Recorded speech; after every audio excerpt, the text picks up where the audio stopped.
kasih atas kesempatannya. Perkenalkan, nama saya Vicky Satria dengan NIM 2019-210492. Di sini saya akan menjelaskan mengenai Human Capital Management. Human Capital Management merupakan cara mengelola SDM yang menekankan pada investasi perusahaan untuk menambah nilai ekonomis karyawan. HCM ini mengubah fungsi administrasi tradisional menjadi peluang untuk mendorong keterlibatan produktivitas dan juga nilai bisnis karyawan. Pada SAP HCM atau Human Capital Management ini memiliki 9 elemen. Yang pertama yaitu Organizational Management atau Organizational Plan.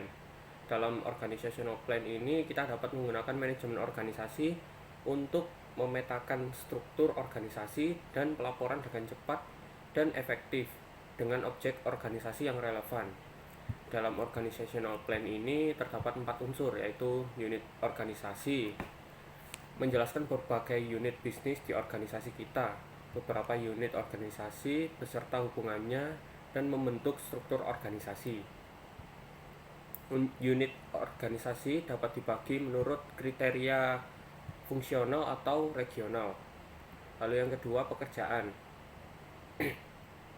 merupakan deskripsi umum atau template yang berlaku untuk beberapa posisi dengan persyaratan, tugas, dan karakteristik yang sebanding. Lalu yang ketiga, jabatan merupakan unit organisasi terkecil dari struktur organisasi. Mereka mewakili distribusi tugas di antara karyawan individu dalam organisasi.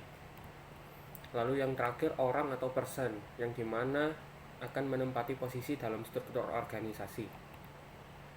Dan elemen yang kedua adalah rekrutmen, merupakan komponen Anda dapat menggunakan komponen rekrutmen untuk melakukan seluruh proses rekrutmen, mulai dari memasukkan data pelamar hingga mengisi posisi staff. Rekrutmen di MySAP ERP HCM menyediakan tindakan pemohon untuk mengotomatisasi proses. Misalnya, ketika Anda pertama kali memasukkan data pemohon, sistem mengkonfirmasi penerimaan data melalui aktivitas pemohon dan surat kepada pemohon. MySAP ERP HCM menyediakan template standar untuk korespondensi dengan pelamar. Ini membebaskan Departemen HCM dari tugas-tugas administrasi rutin yang berkaitan dengan korespondensi pemohon. Sistem menyediakan berbagai alat untuk mendukung Anda dalam mengambil keputusan. Misalnya, profil pendek pelamar memungkinkan Anda memperoleh gambaran singkat tentang data pelamar. Lalu elemen yang ketiga adalah personal management atau manajemen personalia. Integrasi antara rekrutmen dan administrasi personalia memungkinkan data pelamar ditransfer sebagai data karyawan yang kemudian harus Anda tambahkan. Data karyawan disimpan di MySAP ERP HCM sebagai catatan info type, dan data dapat ditampilkan, disalin, dikoreksi, maupun dihapus. Lalu elemen yang keempat adalah personal development atau pengembangan personalia. Dalam komponen pengembangan personalia, Anda dapat merencanakan dan merealisasikan pengembangan personel serta pendidikan dan pelatihan lebih lanjut untuk karyawan Anda dengan integrasi dengan pelatihan dan manajemen acara. Persyaratan pengembangan personel dihasilkan dari perbandingan persyaratan pekerjaan dan kualifikasi karyawan yang ada. Informasi yang diperlukan untuk perbandingan disimpan dalam profil. Tindakan yang memenuhi syarat seperti program pelatihan atau partisipasi dalam rangkaian kursus dapat diberikan kepada karyawan dengan menggunakan rencana pengembangan.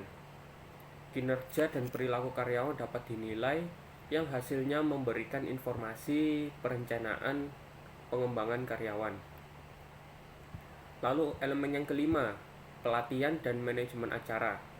Pelatihan dan manajemen acara adalah komponen yang sangat terintegrasi yang mendukung Anda dalam merencanakan, melaksanakan, dan mengelola kursus pelatihan dan acara bisnis Anda. Sebelum Anda melihat profil pengembangan personel yang cocok yang digunakan dalam bisnis sehari-hari untuk memesan kursus, ada 4 proses utama dalam pelatihan dan manajemen acara, yaitu yang pertama persiapan acara bisnis, yang kedua acara bisnis, ketiga kegiatan sehari-hari, Dan keempat, kegiatan berulang.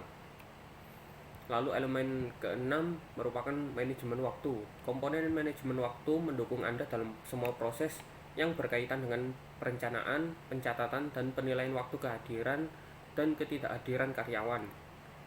Informasi mengenai ketersediaan karyawan dan pekerjaan yang dilakukan oleh mereka merupakan elemen penting dalam sumber daya manusia. Ini juga digunakan di area lain, seperti pengendalian dan logistik, dan dengan demikian mempengaruhi keputusan di seluruh perusahaan. Manajemen waktu menawarkan opsi fleksibel untuk menampilkan dan merekam data. Program evaluasi waktu khusus dapat mengevaluasi data master dan data waktu serta memperbarui akun waktu seperti akun FlexTime. Informasi tentang pekerjaan yang dilakukan termasuk dalam perhitungan upah kotor di penggajian. Selain itu, data waktu dapat diintegrasikan dengan area HCM lainnya, seperti pelatihan dan manajemen acara, dan dalam komponen lain, yaitu seperti alokasi aktivitas dan pengendalian. Lalu elemen yang ketujuh, penilaian atau appraisal, merupakan fungsi penilaian dalam pengembangan personalia mendukung Anda dengan proses penilaian fleksibel yang dapat Anda gunakan untuk melakukan penilaian standar dengan tingkat objektivitas tertinggi. Ini tidak hanya berlaku untuk penilaian personel tradisional, juga untuk penilaian acara bisnis atau bahkan survei karyawan atau pelanggan online menggunakan layanan internet atau intranet. Tahapan penilaian dapat mencakup semua langkah yang biasa dilakukan dalam proses penilaian, seperti perencanaan, peninjauan, dan pelaksanaan, serta evaluasi penilaian yang diajukan. Dalam katalog penilaian, Anda dapat membuat template penilaian yang dapat digunakan kembali, yang kemudian digunakan untuk membuat dokumen penilaian terkait karyawan. Lalu elemen yang kedelapan adalah payroll. MySAP ERP HCM mendukung fungsi penggajian dan persyaratan peraturan lebih dari 50 negara. Penggajian berkaitan dengan menghitung remunerasi setiap karyawan untuk pekerjaan itu. Ini mencakup banyak proses, seperti pembuatan hasil penggajian dan laporan gaji. Remunerasi karyawan terdiri dari semua pembayaran dan pemotongan yang ditentukan untuk karyawan tersebut selama satu periode penggajian. Pembayaran dan pemotongan termasuk dalam perhitungan remunerasi melalui berbagai jenis upah. Pembayaran kemudian dilakukan melalui transfer bank atau cek. Misalnya, karyawan dikirimi pemberitahuan berupa pernyataan remunerasi atau dapat melihat informasi secara online menggunakan aplikasi Employee Self-Service. Lalu yang terakhir, perencanaan biaya personel. Perencanaan biaya personel mendukung proses bisnis yang melampaui batas departemen dan aplikasi. Informasi tentang pembayaran dapat diperoleh dari berbagai sumber untuk membuat rencana biaya personel. Misalnya, hasil penggajian dapat digunakan sebagai sumber data untuk perencanaan biaya personalia. Data pembayaran yang direncanakan untuk posisi dan pekerjaan di manajemen organisasi juga dapat digunakan sebagai basis data. Setelah proses perencanaan dijalankan, manajer dapat membuat penyesuaian tambahan terhadap rencana tersebut. Mereka dapat melakukan penyesuaian dengan menggunakan front-end berbasis web sebagai antarmuka pengguna yang sederhana untuk perencanaan. Setelah rencana dirilis, maka data dapat digunakan untuk proses seperti 1. Membuat anggaran pelatihan untuk pelatihan dan manajemen acara. Lalu yang kedua, mentransfer data ke pengendalian. Dan yang terakhir, mengekstrak proyeksi biaya untuk analisis lebih lanjut di SAP Bisnis Gudang Informasi. Baik, sekian dari saya dan akan dilanjutkan oleh rekan saya. Terima kasih. Baik, sebelumnya terima kasih atas kesempatannya. Perkenalkan, nama saya Adrian Gardayo Gatama dengan NIM 2019-210-493. Nah, di sini saya akan menjelaskan tentang MySAP Technologies. Yang pertama ada yang namanya client atau server architecture.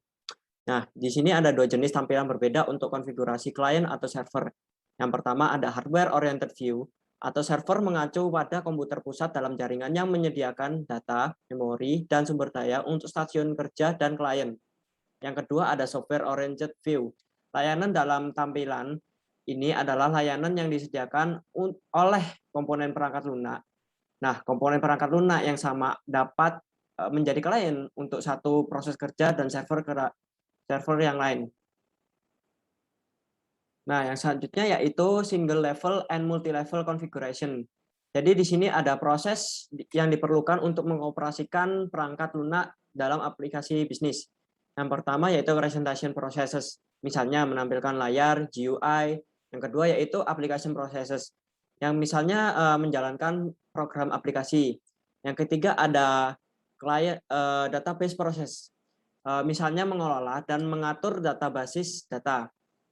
Nah, untuk selanjutnya yaitu client server basic principles. Nah, di sini konfigurasi dapat berupa level tunggal atau multi level, tergantung pada jumlah lapisan komputer yang digunakan. Yang pertama yaitu konfigurasi single tier. Semua tugas dilakukan oleh satu komputer. Ini adalah pemrosesan mainframe klasik. Yang kedua yaitu konfigurasi two tier. Biasanya diimplementasikan menggunakan server khusus yang hanya bertanggung jawab untuk memformat antarmuka grafis atau GUI. Banyak pengguna SAP menjalankan proses SAP GUI di PC Windows. Dalam hal ini, database dan proses aplikasi berjalan di komputer yang sama. Yang ketiga, dalam konfigurasi three-tier, setiap lapisan berjalan pada hostnya sendiri. Nah, konfigurasi ini mudah diskalakan. Konfigurasi klien atau server yang lebih kompleks, yang terdiri dari lebih dari 3 tingkatan, dimungkinkan dan diimplementasikan juga. Nah, lapisan tambahan seperti Internet Transaction Server atau ITS, seperti yang digunakan untuk solusi MASAP SRM. Nah, yang selanjutnya itu processing of user request. Permintaan diproses pada 3 level, level presentasi, aplikasi, dan basis data. Nah, entry diterima oleh program presentasi SAP, SAP GUI atau SAP Graphical User Interface. Nah, ini mengubahnya menjadi format internal dan mengirimkannya ke SAP Web Application Server atau WS. Tampilan berorientasi dengan perangkat lunak. Nah, proses sentral pada SAP Web Application Server adalah dispatcher. Nah, dispatcher ini mengelola sumber daya untuk aplikasi yang ditulis dalam ABAP. Selanjutnya itu permintaan pemrosesan pertama disimpan dalam antrian permintaan dan diproses menurut prinsip masuk pertama, keluar atau FIFO. Nah, selanjutnya itu dispatcher mendistribusikan permintaan satu demi satu ke proses kerja yang tersedia. Nah, data sebenarnya diproses dalam proses kerja. Tidak selalu ditugaskan proses kerja yang sama. Terus selanjutnya yaitu setelah proses selesai, hasil dari proses kerja dikirimkan melalui dispatcher kembali ke SAP GUI. Untuk selanjutnya yaitu data structure of SAP system. Nah, sistem SAP dicirikan oleh struktur datanya yang unik. Selain pengaturan bisnis customizing, setiap sistem SAP juga selalu berisi pengaturan dan objek lintas aplikasi. 3 komponen data dalam sistem SAP. Yang pertama yaitu klien. Klien dalam sistem SAP yang mandiri dalam hal bisnis, organisasi, dan data. Seorang klien dicirikan dengan memiliki lingkungan data bisnisnya sendiri, masternya sendiri, dan data transaksinya sendiri. Yang kedua yaitu customizing setting. Penyesuaian mencakup struktur organisasi, parameter, dan nilai default untuk transaksi SAP. Nah, selain pengaturan khusus klien, ada juga pengaturan kustomisasi yang perlu diatur sekali. Selanjutnya yaitu the repository. Repository atau penyimpanan pusat untuk semua objek pengembangan ABAP Workbench juga merupakan klien lintas. Ini berisi semua objek kamus, misal tabel, elemen, data, domain, semua program ABAP, menu, dan layar. Setiap perubahan objek dalam repository berlaku untuk semua klien. Nah, selanjutnya yaitu landscape change management. Perangkat lunak sistem SAP adalah perangkat lunak bisnis standar yang perlu disesuaikan dengan kebutuhan spesifik perusahaan, tidak hanya saat diimplementasikan. Nah, peningkatan ini atau perubahan dalam perusahaan mungkin memerlukan perubahan pengaturan penyesuaian aktual dalam sistem produksi.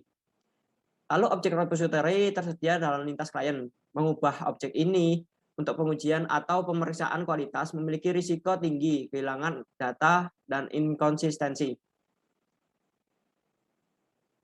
Nah, selanjutnya landscape 3 ini memfasilitasi proses yang direkomendasikan sebagai berikut.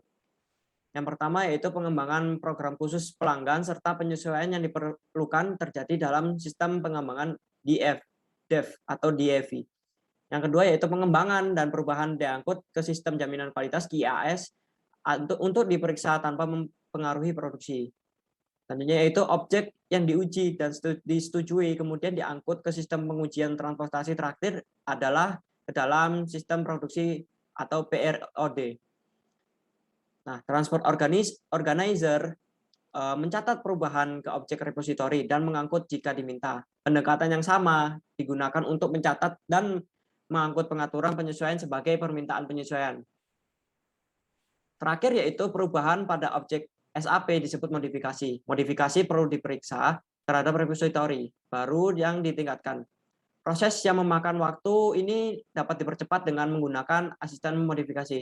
Sekian presentasi dari saya. Untuk selanjutnya akan dilanjutkan oleh rekan saya. Terima kasih. Terima kasih atas kesempatannya. Nama saya Muhammad Arif dengan NIM 678. Di sini saya akan melanjutkan presentasi dari rekan saya. Saya akan menjelaskan tentang database. Nah, database itu ada banyak istilah. Yang pertama ada transaksi. Transaksi itu adalah unit pemrosesan yang dikelompokkan untuk menyediakan fungsi tertentu. Transaksi itu punya 4 karakter utama yang bisa disebut dengan ACID, singkatannya ACID. Lalu ada atomic. Atomic itu transaksi berhasil sepenuhnya atau tetap tanpa efek. Kemudian ada konsisten. Status sistem berubah dari satu yang akurat dan menjadi konsisten dalam hal bisnis ke yang lain yang juga akurat dan konsisten dalam hal bisnis. Kemudian isolated, perubahan yang dilakukan dalam suatu transaksi hanya dapat dilihat oleh transaksi lain setelah transaksi tersebut selesai. Kemudian ada durable. Durable ini hasil transaksi tahan lama yang disimpan secara permanen di bank data dengan mengubah atau menghapus data melibatkan transaksi lainnya. Nah, tentang transaksi sendiri, setelah pengguna mengakses transaksi, SAP R3 mulai query dari level aplikasi ke level database. Query dilakukan dalam SQL atau Structured Query Language. Kemudian transaksi bank data mengakses bank data untuk membaca data yang diminta. Pada akhirnya pengguna dapat melihat nama dan nomor pelanggan. Selanjutnya ABAP Dictionary. Kamus ABAP atau kepanjangannya dari Advanced Business Application Programming Language berisi definisi bidang yang didefinisikan dalam sistem SAP standar. Pemeriksaan tingkat aplikasi menjamin konsistensi data sebelum data ditransfer ke database.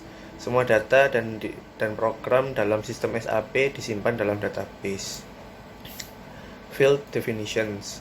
Bidang adalah unit terkecil untuk mewakili informasi terkait bisnis. Definisi yang diperlukan untuk bidang termasuk jumlah karakter yang mungkin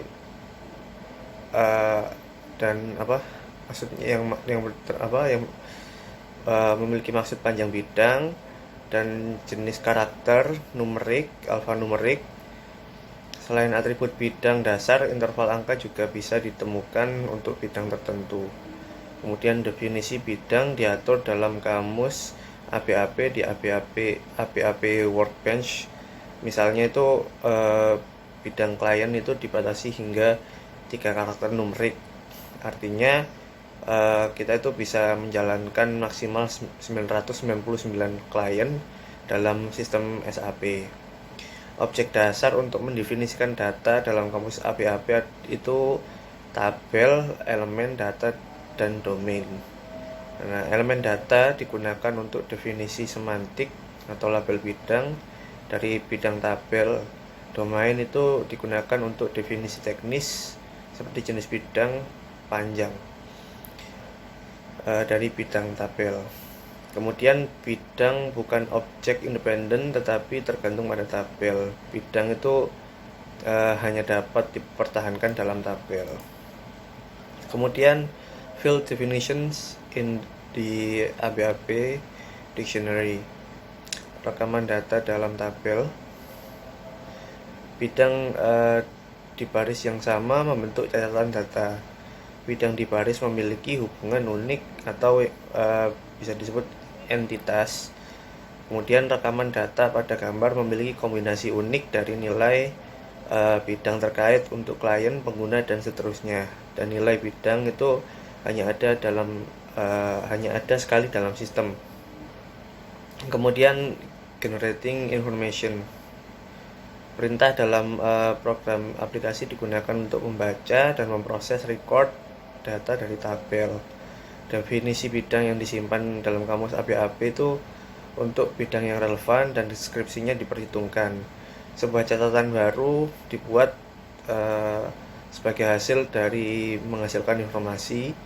Misalnya itu transaksi untuk membuat pesanan penjualan di perusahaan, mengontrol tabel yang menyimpan informasi tentang pelanggan, bahan yang akan dikirim, dan stok gudang saat ini. Data jumlah pesanan ditambahkan ke informasi yang sudah ada di sistem. Catatan yang baru dibuat berisi informasi yang ada dan informasi yang ditambahkan oleh pengguna sebagai hasilnya, dan menghubungkan informasi dengan cara yang logis. Ketika program dijalankan hanya untuk menampilkan rekaman data yang sudah ada dalam sistem, yang dimaksud adalah laporan, tidak ada rekaman data yang disimpan untuk diproses lebih lanjut kecuali laporan itu disimpan buat keperluan dokumentasi atau pelaporan biasanya. Kemudian SAP Business Objects. SAP Business Object itu representasi dari objek bisnis pusat di dunia nyata. Objek bisnis itu terdiri dari tabel yang terkait dalam konteks bisnis, termasuk program aplikasi terkait. Program aplikasi itu disebut metode objek bisnis. Kemudian atribut dan metode ditugaskan ke objek bisnis. Atribut adalah karakteristik yang menentukan objek bisnis. Atribut itu bisa dimodifikasi dengan metode yang dimiliki oleh objek bisnis. Objek bisnis itu dikelola oleh SAP di Business Object Repository atau BOR. Kemudian generating information in the Internet Business Framework. Business Object itu membuat aplikasi dapat berbagi informasi secara internal maupun external possible. Business Application Programming Interface atau BAPI memungkinkan untuk mengintegrasikan perangkat lunak eksternal ke dalam sistem SAP atau antar sistem SAP. Antarmuka pemrograman aplikasi bisnis didefinisikan dalam objek bisnis repository atau BOR sebagai metode yang diterapkan pada objek bisnis SAP untuk melakukan tugas bisnis tertentu. BAPI itu diimplementasikan dan disimpan ke sistem SAP sebagai modul fungsi yang mendukung RFC di pembuat fungsi dari ABAP Workbench. Sistem entry penjualan eksternal dapat diintegrasikan menggunakan BAPI untuk pesanan penjualan. BAPI ini memungkinkan sistem eksternal untuk memanggil fungsi dan program aplikasi dari komponen bisnis SAP dan menggunakan atau mengubah data dalam SAP sebagaimana mestinya. Kemudian generating information in Internet Business Framework, bisa dilihat dari gambar ini. Kemudian SAP Business Framework. SAP itu menciptakan kerangka bisnis untuk integrasi teknis dan pertukaran data bisnis di antara komponen SAP dan komponen non SAP. Nah, komponen dasar kerangka bisnis itu meliputi 3 komponen bisnis, jenis objek bisnis dan BAPI atau antarmuka pemrograman aplikasi bisnis. Komponen bisnis SAP itu menyediakan bisnis otonom dan terdiri dari objek bisnis. Terus proses bisnis diimplementasikan dalam komponen bisnis atau di beberapa komponen. Proses bisnis terdistribusi namanya. Kemudian jenis objek bisnis, struktur berorientasi objek dari sistem SAP itu didasarkan jenis objek bisnisnya. Jenis objek bisnis tunggal itu mewakili satu fakta bisnis yang mencangkup fungsi dan data dari fakta ya. Terus BAPI itu memungkinkan akses berorientasi objek ke sistem SAP melalui metode untuk jenis objek bisnis. Kemudian SAP Business Framework, ada Application Link Enabling atau disingkat ALE. Layanan integrasi itu memungkinkan integrasi teknis proses bisnis yang dilakukan di berbagai sistem SAP dan non SAP. Layanan ALE ini melibatkan pendistribusian jenis objek bisnis di seluruh sistem. Kemudian integration scenarios atau desain semua situasi yang relevan dalam kerangka bisnis didasarkan pada skenario konkret. Skenario ini menjelaskan bagaimana komponen, jenis objek bisnis, dan BAPI berinteraksi dan mengintegrasikan sistem dengan mensinkronkan proses bisnis pada tingkat semantik. Sekian presentasi dari kelompok kami, kurang lebihnya mohon maaf. Terima kasih.